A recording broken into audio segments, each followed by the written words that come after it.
Assalamu alaikum everyone. Hope you are well and doing great with my channel. আজকের এই ভিডিওতে আমি আপনাদের সাথে শেয়ার করব একটি অ্যাডভান্স ইংলিশ স্ট্রাকচার। সো ভিডিওটি না টেনে শেষ অবধি দেখুন। আমার মোবাইলে সমস্যা হয়েছে। তোমার সংযোগে সমস্যা হয়েছে। আমার কম্পিউটারে সমস্যা হয়েছিল। তোমার রান্নায় সমস্যা হয়েছিল। এই প্রতিটা বাক্যে যে জিনিসটা কমন আমরা দেখতে পাচ্ছি সেটা হলো সমস্যা হয়েছে। সো যখন আমরা কোনো সেন্টেন্সে এই ধরনের বাক্যটি দেখতে পাবো সেক্ষেত্রে আমাদের ব্যবহার করতে হবে দেয়ার ইজ সামথিং রং। এই টাইপের বাক্যগুলোকে ইংলিশে বলতে হলে সেন্টেন্স স্ট্রাকচারটি হবে there is something wrong plus with plus noun.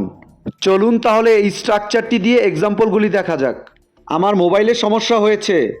There is something wrong with my mobile. There is something wrong with my mobile. তোমার সংযোগে সমস্যা হয়েছে। There is something wrong with your connection. There is something wrong with your connection. আমার কম্পিউটারে সমস্যা হয়েছিল। There was something wrong with my computer.